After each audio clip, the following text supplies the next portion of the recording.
To all Muslim men and women, to all believers and to the true followers of Islam, we pose a fundamental question. Why are we Shia? Why am I a Shia? This question is not one of identity alone. It is not merely a name or a label passed down by birth. It is a conscious choice, a commitment, and a declaration, rooted in knowledge, reason, and love. I am a Shia because I believe in a version of Islam that emphasizes divine justice, intellectual depth, and unwavering loyalty to the truth exemplified by the family of the Prophet, the al-Bayt. So why am I a Shia? Because I found in the al-Bayt the soul of Islam. Because their lives are the tafsir of the Quran. Because they teach me how to live with purpose, die with dignity, and serve with sincerity. Because through their guidance, I am not just a Muslim in name, but a seeker of divine light. And so, ladies and gentlemen, I do not say I was born a Shia. I was born a Shia. I say, Alhamdulillah, I chose to be a Shia because I chose love, I chose knowledge, I chose justice, and I chose Muhammad and the family of Muhammad, peace be upon them all. Being a Shia Muslim begins with a deliberate decision to ground faith in study, reflection, and principled acceptance of divine guidance rather than in the convenience of ancestry or the comfort of social convention. The Quran urges believers to think, ponder, and ask the people of remembrance when they do not know, reminding every seeker that revelation is not meant to be recited without comprehension, but to be contemplated until the heart resonates with certainty. My journey therefore started with questions. Who carries the most authentic understanding of Quranic intent? Whose life illuminates revelation in action? When I examined the earliest sources, I encountered verses directing love toward the Prophet's nearest kin and narrations in which he paired the Quran with his household as the secure path against misguidance. Every time I returned to the hadith of the two weighty things in which the Prophet declared the Quran and his progeny inseparable guides, the map of Islam shifted. The Quran, while complete and perfect, is a text whose meanings unfold through context. The al-Bayt are that living context, embodying revelation in their jurisprudence, spirituality, and moral courage. Accepting their authority is not blind devotion, but reasoned alignment. If God paired the book with the family, then fidelity to the book is imperfect without diligent obedience to the family. The question of succession after the Prophet crystallizes this method. The Quran depicts prophetic missions following an unbroken pattern. Adam appoints a successor, Abraham prays for leaders among his offspring, Moses leaves Aaron, and Jesus promises the Paraclete. Islam's seal fits the pattern. Guidance continues through a divinely designated line. Studying primary sources revealed Gadir Qum, attested widely, where the Prophet raised the hand of Allah and said, "For whomever I am master, Ali is master." Linguistic, historical, and theological analyses converge on this as a declaration of leadership, not a mere statement of affection. Such evidence convinced me that authority in Islam is defined by divine appointment, not by political ascendancy. Yet Shiism is not frozen at Gadir. It blossoms through the Imams' lifelong teaching. They preserved the Quran's authentic recitation, codified fiqh, nurtured the science of hadith criticism, and demonstrated spiritual refinement that critics grudgingly admired. Imam Zain al-Abidin's A Treatise of Rights outlines a comprehensive ethic of social responsibility. Imam al-Baqir and Imam al-Sadiq trained jurists and philosophers who became reference points for all Muslims. Their classrooms were open to sincere seekers regardless of region, proving that Shia thought values scholarship over sectarian walls. Knowledge must translate into lived spirituality. The Imams emphasized aql, reason, as the inner proof that corroborates the outer proof of revelation. They warned against cold rationalism devoid of humility and empty ritualism unchecked by thought. When Imam al-Sadiq opened his seminary in Medina, many flocked not merely to memorize rulings, but to internalize an ethical philosophy that dignifies the mind as a divine gift. Their students learned that every legal verdict carries a moral objective, to refine character, uplift society, and manifest God's justice. To be Shia is also to submit to self-scrutiny. The Imams taught that ignorance of intention is as perilous as ignorance of law. They instructed followers to examine their hearts before deeds, because sincerity is the spirit giving value to form. This demand for introspection prevents sectarian triumphalism. It is insufficient to identify as Shia if arrogance or prejudice corrupts the soul. Loyalty to the al-Bayt mandates reflecting their patience and courage in daily interactions, standing with the oppressed and resisting deceit even when truth is lonely. In practical terms, this outlook reshapes my priorities. Study circles replace idle entertainment, ethical business principles outweigh opportunistic profit, and service to the vulnerable supersedes comfort. Whenever I open Naj al-Balagha, or the compilation of supplications known as the Sahafa Sajadiyah, I find blueprints that transform theory into reform within me first, then out. The awareness that every deed is measured by God and attested by His appointed proofs keeps my conscience awake and my ambitions anchored in the eternal. Thus my Shiism stands on three pillars: Quranic injunction, clarification, and rational investigation. It satisfies intellect, nourishes heart, and guides limbs toward justice. Every prayer, verse, and decision is illumined by their legacy. Choosing this path is neither accident nor mere heritage. It is a renewing covenant between the seeker and the source, witnessed by those whom the source appointed as proof until the end of time. The concept of imamate in Shia Islam is not a philosophical addition to the religion, nor a historical reaction to political circumstances. It is a foundational element rooted in divine will and the prophetic mission. After the Prophet Muhammad, it was not befitting for the Ummah to be left without a divinely appointed guide. Just as every nation in history had successors to its prophets, the final and universal message of Islam required leaders who could preserve its purity, guard its message, and guide its followers in every age. This leadership, according to the Shia belief, is known as the imamate, a continuation of divine authority through a line of infallible imams appointed by God and declared by the Prophet himself. One cannot study the life and words of the Prophet without encountering the repeated emphasis on the exceptional spiritual and intellectual status of Imam Ali. In every major event, from the revelation under the cloak with the purified five to the Prophet's explicit declarations at Ghadir Qum, the groundwork for the imamate was laid with clarity and purpose. At Ghadir, witnessed by thousands, the Prophet raised the hand of Ali and said, "Whoever I am his master, Ali is his master." The weight of this statement, paired with the Prophet's consistent praise of Ali's knowledge, justice, and proximity to revelation, goes beyond mere affection. It was a declaration of continuity. Just as Moses appointed Aaron and Jesus foretold the Paraclete, the Prophet of Islam ensured the Ummah would not fall into chaos by appointing a successor with divine instruction. The imamate is not an election. It is not the result of consensus, majority, or popularity. It is an appointment from God, similar to prophethood. The Quran itself presents the example of Prophet Ibrahim, who was made an imam after passing divine tests. When he asked God if this status would extend to his progeny, the answer was precise. My covenant does not include the wrongdoers.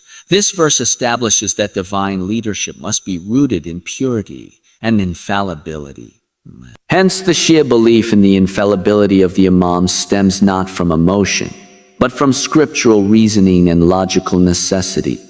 A guide who can err cannot preserve the message of God with perfection. The Imams are not merely political figures or scholars. They are the spiritual inheritors of the Prophet's knowledge, character, and divine connection. Each Imam played a vital role in preserving the faith, especially during times when the core message of Islam was threatened. Imam Hussain, with his peace treaty, taught that sometimes preservation of life and religion demands patience over war. Imam Hussain, through his martyrdom at Karbala, revived the conscience of a sleeping nation and exposed the falsehood of tyrants who claimed to represent Islam. His sacrifice was not for personal power, but to protect the legacy of the Prophet. His words before the battle, "I have not risen to spread corruption or seek power. but to reform the nation of my grandfather, echo the very mission of the Prophet himself. Imam Zain al-Abidin continued the mission in the aftermath of Karbala through his powerful du'as, which spiritually nurtured the community. Imam al-Baqir and Imam al-Sadiq opened the doors of Islamic sciences, teaching thousands of students across all schools of thought. Their teachings are found in every corner of jurisprudence, theology, and ethics. Even scholars from other Islamic traditions narrated from them with reverence. They did not limit their knowledge to a sect, but offered it to the Ummah, always rooted in the prophetic path. The role of the Imams extends beyond law and theology.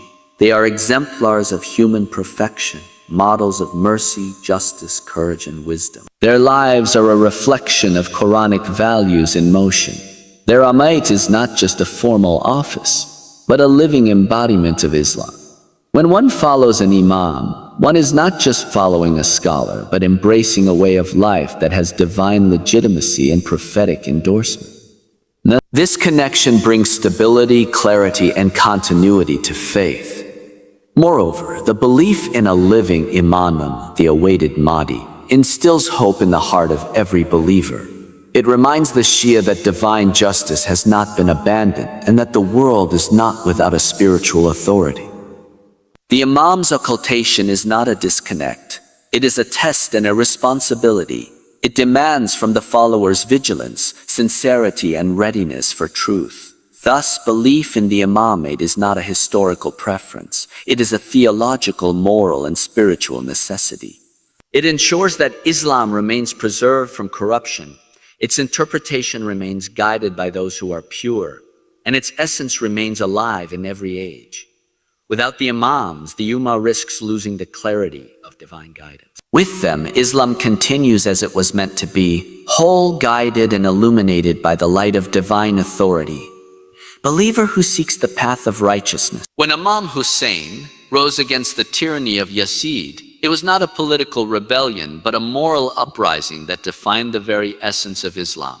He stood at a time when the name of Islam remained, but its soul was being suffocated by injustice, corruption, and distortion. In that moment, silence would have been betrayal, and submission would have been complicity. His stand was the stand of the Quran itself, brought to life in a single man who would rather die with dignity than live under falsehood. As a Shia, I find in Karbala not just inspiration, but identity. It shapes the way I understand life, truth, and responsibility. Imam Hussain did not rise to gain power. He left Medina with his family, including women and children, knowing well the path ahead led to death. This itself is a profound lesson. He could not remain silent in the face of injustice because silence legitimizes the oppressor. When he said, "I only rise to seek reform in the nation of my grandfather," he was reminding the world that Islam is a religion of activism, not passivity. Reform begins with resistance, and resistance begins with the refusal to bow to tyranny. Every moment in Karbala is a lesson. When Ali Akbar asked permission to go to the battlefield, he knew he was going to his death, yet he went with a smile, knowing he was defending truth. When Qasim, barely a teenager, sought permission, he expressed that death in the way of Hussain was sweeter than honey. When Abul Fadl Abbas rode toward the river, not to drink but to bring water back for the children, he embodied loyalty and self-sacrifice to its highest form. These are not just emotional stories. They are the embodiment of Quranic values. Patience, courage, sacrifice, dignity. These are values preached in the Quran and practiced in Karbala. Lady Zainab, the sister of Hussain, showed that the message of Karbala was not sealed with his martyrdom. It continued in her voice when she stood in the court of Yazid and fearlessly said, "I saw nothing but beauty." This was not an expression of denial, but of deep spiritual insight. She saw in the tragedy of Karbala the triumph of truth over falsehood, the victory of the oppressed over the oppressor. Her speech in the court of Yazid is a masterpiece of defiance, knowledge, and clarity. She exposed tyranny not with weapons but with words, not with anger but with unwavering certainty. Shia Islam teaches me that I cannot commemorate Karbala with mourning alone. I must live by its principles. In every moment where I face injustice, silence is not an option. Whether in my home, workplace, society, or even within myself, I must stand with what is right, even if I stand alone. Karbala teaches that victory is not always measured in worldly terms. Imam Hussain did not defeat Yazid on the battlefield, but he buried Yazid's legitimacy forever. His blood shook the conscience of the Ummah. His sacrifice awakened generations to come. When I fast in Muharram, I remember the thirst of the children. When I pray, I remember the sujud of Hussain before his final breath. When I seek justice, I remember his defiance. This is how Karbala transforms from history into a living moral framework. It pushes me to evaluate my choices. Am I siding with truth or convenience? Do I protect the oppressed or remain neutral? Am I ready to sacrifice for my principles, or do I trade them for comfort? Imam Hussein's stand teaches that every person must be willing to give up what is most dear for the sake of what is most true. For him, that meant giving his family, his companions, and ultimately his life. For me, it may mean giving up pride, wealth, status, or safety. But the spirit must be the same. It is the willingness to let go of everything for the sake of God. This is why Karbala is not just a Shia story. It is the heart of Islam. It revives the prophetic mission. It reminds the world that when faith becomes corrupted by power, and when religion becomes a mask for tyranny, the answer is not silence. The answer is Hussain. The answer is sacrifice. The answer is truth spoken no matter the cost. The teachings of the al-Bayt are not abstract ideas confined to the pages of history. They are living instructions for how a human being should think, act, and respond in every dimension of life. Being a Shia means allowing their wisdom to penetrate our hearts and shape our behavior. Not just in religious rituals, but in our character, our families, our communities, and our dealings with the world. Their teachings are practical, accessible, and deeply rooted in the Quran, offering a complete blueprint for life. Whether it is how to treat others with dignity, how to respond to trials, how to purify the soul, or how to fulfill responsibilities, the al-Bayt provided a clear, divine standard. Their words and actions are filled with timeless guidance that transforms daily choices into opportunities for nearness to God. Imam Ali taught that the worth of every person is in the good they do and the knowledge they carry. He emphasized intellect as the foundation of faith, not blind imitation. He said, "The value of a man is what he does well." This means that Shia Islam demands self-development and action, not merely belief. Ali taught courage not only in battle, but in speaking the truth, managing anger, and upholding justice in the smallest and largest matters. His sermons in Naj al-Balagha call us to be people of honor, those who think before they speak, who reflect before they act, and who place God before their desires. When I reflect on his words, I find that being a Shia means being uncomfortable with laziness, silence in the face of injustice, and selfishness. Imam Hassan and Imam Hussain taught the balance between patience and resistance. Imam Hassan's treaty, misunderstood by many, was a wise step to protect the core of Islam. He endured betrayal and loneliness, yet never compromised on principle. Imam Hussain showed that patience does not mean weakness, and resistance does not always require weapons.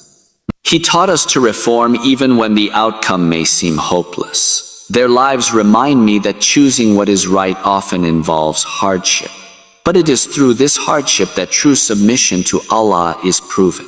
Imam Zain al-Abidin demonstrated that even in the depths of grief and trauma, one can worship with sincerity and lead with dignity.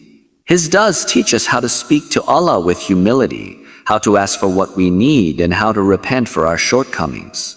His treatise on rights shows that Islam is not just a personal faith, but a social responsibility. Every person has a right upon us. The neighbor, the poor, the enemy, the teacher, the parent, even the body parts we use. These rights are not theoretical. They are meant to be honored daily. Being a Shia means respecting others not just because it's ethical, but because it is a divine obligation. Imam al-Baqir and Imam al-Sadiq opened the doors of knowledge to thousands. They taught that seeking knowledge is a form of worship and that religion and science are not opposites. They trained scholars in law, medicine, chemistry, theology, and more. From them, we learned that the intellect must always be guided by revelation.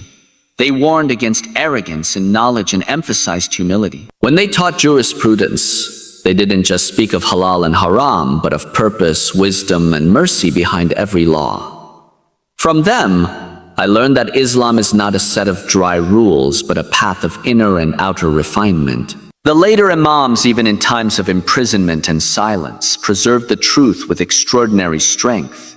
Imam Musa al-Qadim showed how patience in captivity is a form of jihad. Imam Ali al-Rida debated with scholars of many faiths, demonstrating that Islam is a universal message grounded in reason. Imam al-Jawad and Imam al-Hadi, despite their young age, offered deep insights on divine justice and the human condition. Imam Hussain al-Askari maintained spiritual guidance under extreme surveillance.